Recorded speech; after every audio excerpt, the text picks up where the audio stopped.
Bonjour tout le monde. Aujourd'hui, nous allons voir l'outil mur, tout simplement. Donc, nous allons nous concentrer sur cet outil, voir les différents aspects qu'on peut tirer avec. Donc, Archicad fonctionne par des éléments finis simples, c'est-à-dire que murs, des portes, ainsi de suite. Nous allons les voir au fur et à mesure. Pour aujourd'hui, nous allons nous concentrer sur l'outil mur et voir tous les types de murs, les connexions, ainsi de suite. Ok. Donc, pour commencer, soit pour lancer l'outil mur, on a plusieurs options. Par exemple, on peut cliquer sur l'outil mur ici, ou bien vous voyez un petit W, c'est-à-dire que le raccourci qui va lancer la commande, c'est-à-dire que dès que je clique sur W, l'option mur est activée. Ensuite, quand on clique sur le mur, la commande est déjà activée. Donc là, je peux commencer à dessiner les murs. Mais d'abord, avant de dessiner une mur, il faut d'abord la paramétrer. Donc, dans les options de mur, je viens ici sur le dialogue de réglage et je clique. Et les options de réglage du mur s'affichent. Donc là, les options sont divisées en plusieurs parties. Comme vous pouvez le voir, la géométrie et position, plan et coupe, modèle, étiquette et catégorie. Et tout en bas, nous avons les calques. Donc nous allons commencer par la géométrie et la position. D'abord, pour la position, donc les murs peuvent être liés à des étages ou être indépendants. C'est-à-dire que soit notre étage, par exemple là je vais mettre à 0, 0, et nous voyons qu'ici nous avons 3 mètres. Ces 3 mètres définissent la distance entre le rez-de-chaussée et l'étage supérieur. C'est-à-dire que si je viens dans le paramétrage des étages, définir les étages, vous voyez, donc le rez-de-chaussée, la hauteur d'étage c'est 3 mètres. Donc quand j'utilise l'outil mur et que j'active l'ancrage au sommet à l'étage supérieur, donc directement j'ai la hauteur qui s'affiche ici, 3 mètres.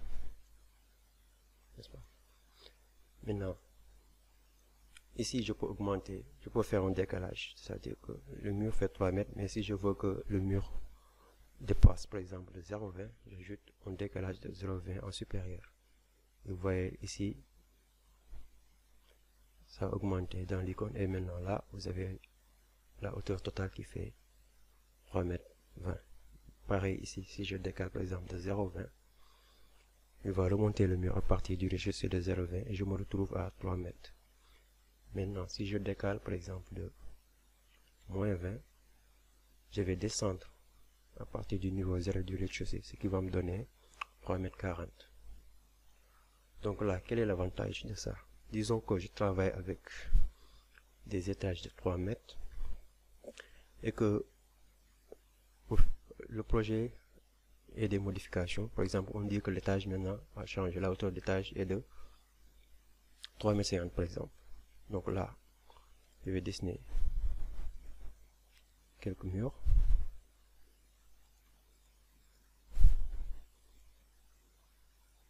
Et j'ouvre la coupe ou une façade comme ça. Ouvrez la coupe. Donc là, vous pouvez voir que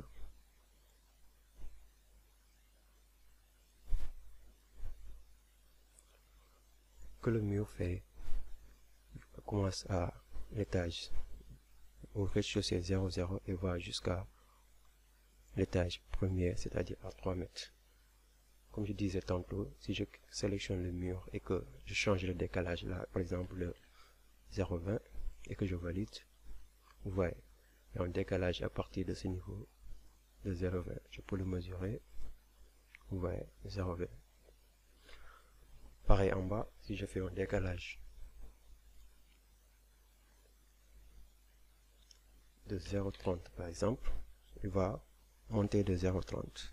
Mais n'empêche que cette distance ne change pas, ce qui me fait que donc j'ai un mur de 3,20 m moins 30, donc je me retrouve à 2,90 m normalement, vous voyez. Et si je descends de moins 30, voilà, à partir du niveau de rez-de-chaussée, il va descendre de moins 30.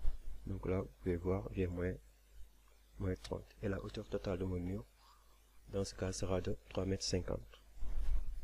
N'est-ce pas?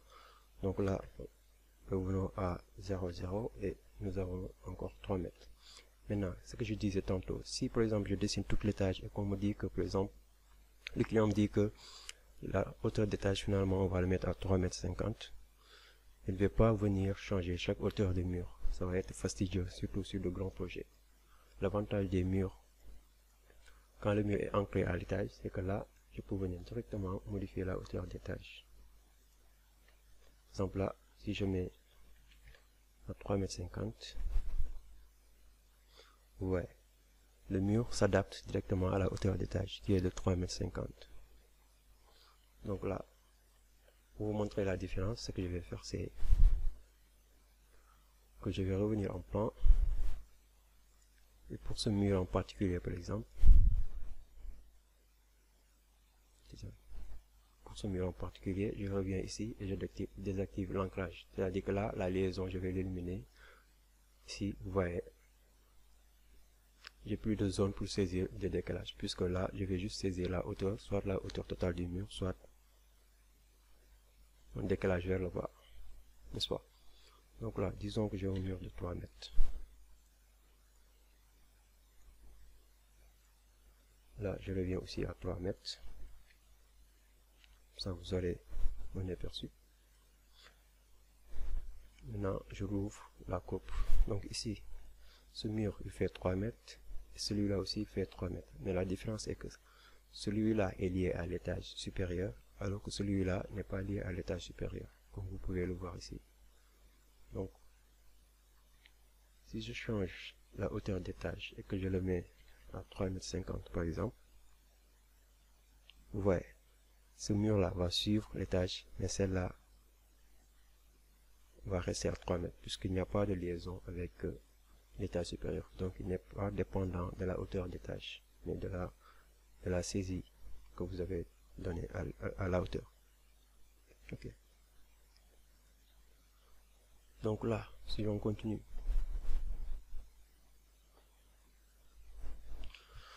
nous avons ici 3 icônes. Et vous voyez, c'est celle-là au milieu qui est active. Donc là, c'est la structure même du mur, excusez-moi. Donc soit nous avons des murs simples, basiques, soit des murs composites, soit des murs, comment dire ça, complexes, oui. Quelle est la différence? C'est-à-dire que les murs basiques, c'est un mur avec juste un seul matériau. Là, on peut choisir le matériau. Donc par exemple, un mur en brique de ciment, juste un seul matériau. Et là, vous voyez, ce mur-là maintenant est juste composé d'un seul matériau qui est brique de ciment. Alors que ce mur-là, qui est un mur complexe, est composé de plusieurs couches de matériaux, à savoir la maçonnerie et l'enduit et un isolant. Vous avez la possibilité aussi de créer vos propres matériaux et de composer vos propres murs. Maintenant, l'autre mur, le troisième mur, est là, on va utiliser des profils complexes pour créer ce type de murs. Par exemple, pour les corniches, et ainsi de suite. Donc, choisissons une semelle. Par exemple, quand je choisis ce profil, le mur va s'adapter à celui-là. Si je valide, ouais. Donc là, j'ai une semelle. Si je vous montre ça en coupe,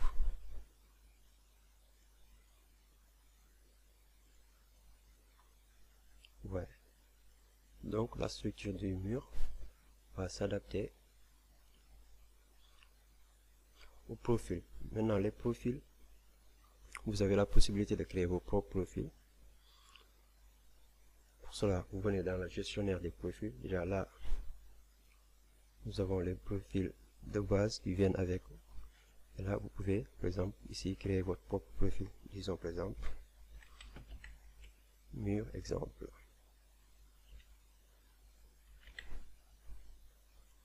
Ok. Donc là, je suis dans un nouveau interface où je vais éditer un profil ou créer un profil. Et pour créer le profil, on utilise juste les outils 2D simples, c'est-à-dire que ligne, arc et hachure. Donc, pour créer un profil d'abord, disons que Je vais faire quelque chose d'assez simple.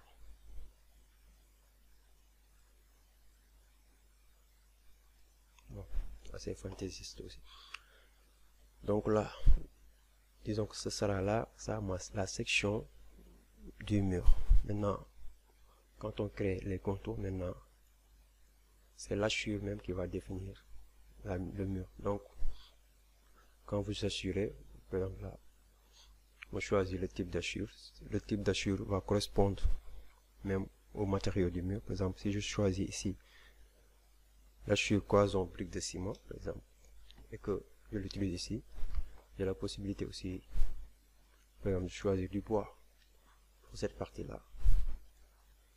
Et disons quoi d'autre? Un isolant pour celui-là.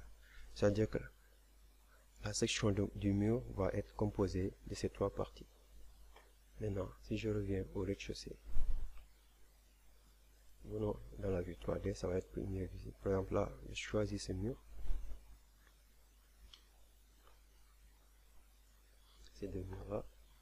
Je viens dans les options. Je choisis la structure complexe et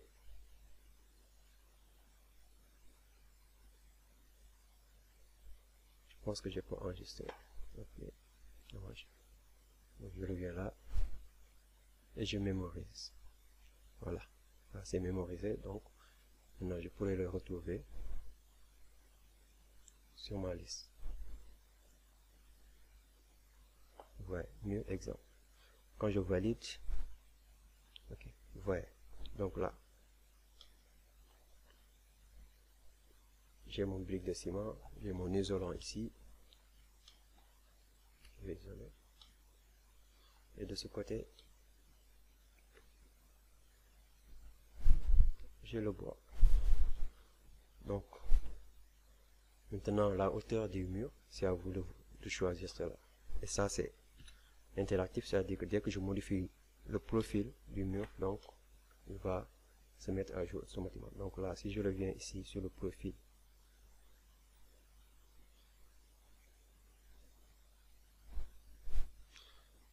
je ne le retrouve pas, mur exemple, ok.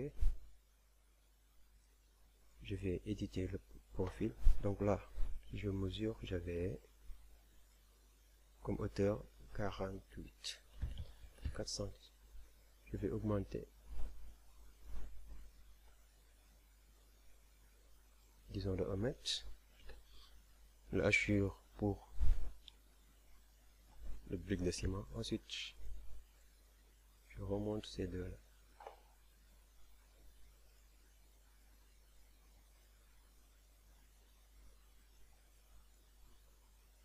Et je mémorise. Quand je mémorise et que je reviens, vous voyez, aussitôt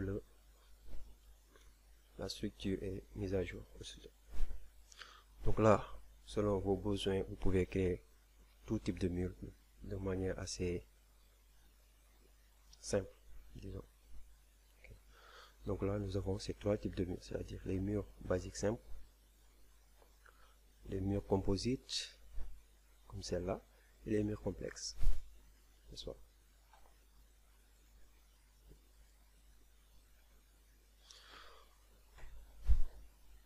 Ensuite, nous avons la géométrie du mur qu'on peut changer. Par exemple, là, on va prendre au départ avec un mur basique simple. Donc, nous avons une géométrie simple droit, c'est-à-dire que je dessine juste des murs qui vont suivre mon profil, n'est-ce pas? Maintenant, j'ai la possibilité de faire des murs plus complexes, c'est-à-dire trapézoïdal par exemple. C'est-à-dire que je vais choisir l'épaisseur de départ et l'épaisseur d'arrivée. C'est-à-dire que là, si je mets une épaisseur pour le début du mur de 15 et que pour la fin du mur, par exemple, je mets 0,50. 0,50. Vous voyez ce qui se passe. Donc là, j'ai un mur avec une différence d'épaisseur. Donc là, j'ai bien 0,15.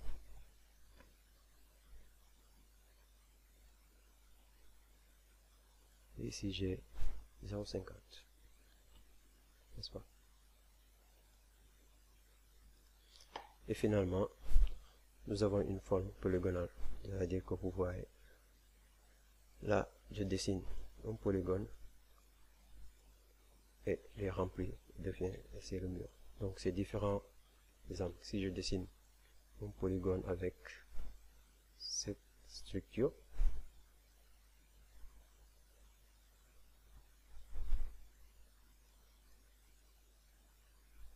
ouais, c'est juste le contour qui est suivi. Mais là, c'est fermé et l'ensemble devient un bloc.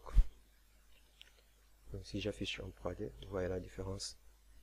Donc là, mur polygonal, mur trapézoïdal, et ici, mur droit simple.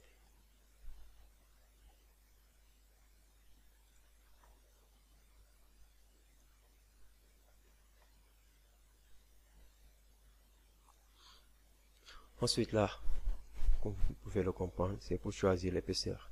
Maintenant attention, l'épaisseur, vous pouvez la choisir juste quand vous êtes dans l'option mur basique. Quand vous êtes en mur composite, l'option ne peut pas être modifiée, l'option d'épaisseur. Pareil, ici aussi vous avez la possibilité de modifier, mais il faudra prendre ça en compte quand vous créez le profil.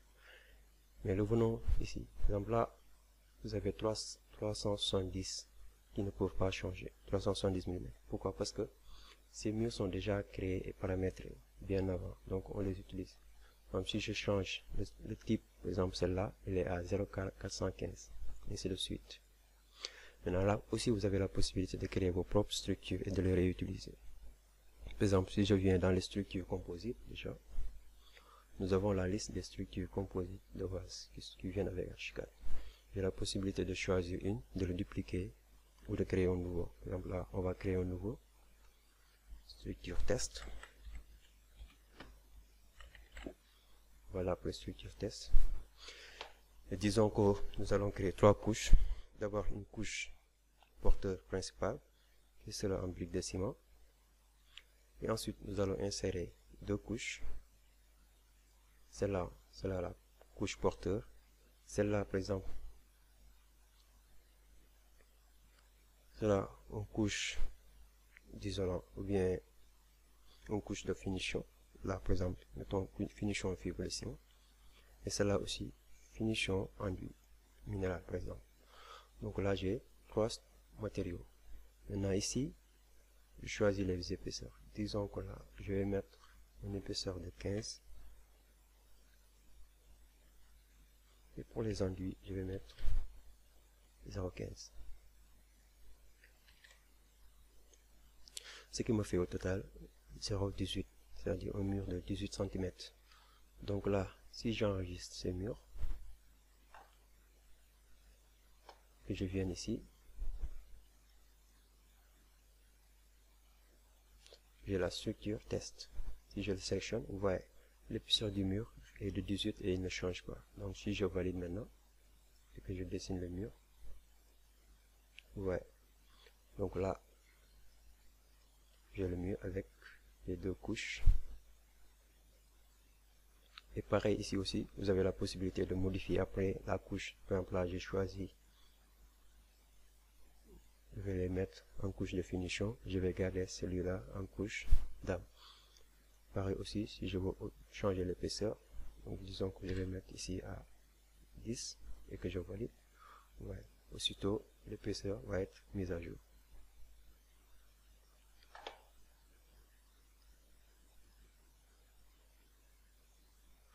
Et finalement, vous avez le choix des lignes de référence. Je crois que ça, on l'avait déjà vu. Donc, c'est-à-dire ligne de référence extérieure, centre, intérieur. Là, ligne de référence extérieure, si je valide, le mur va être tracé en suivant la ligne de référence extérieure. Si je me viens à la ligne au centre, la ligne de référence sera au centre du mur. Et pour l'intérieur, la ligne de référence sera à l'intérieur du mur, bien évidemment.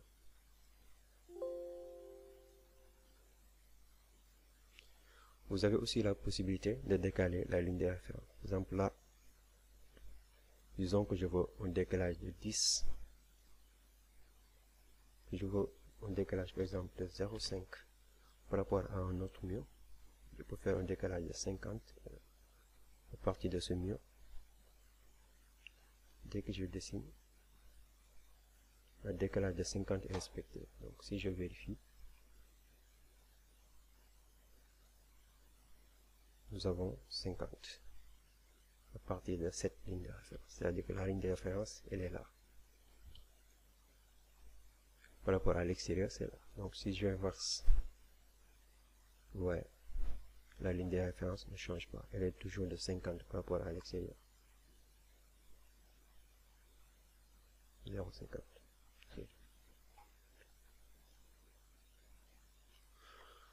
Ok, donc c'est tout pour aujourd'hui. La prochaine fois, on va peut-être voir les autres onglets, c'est-à-dire les coupes, les plans de coupe et les vues de modèle.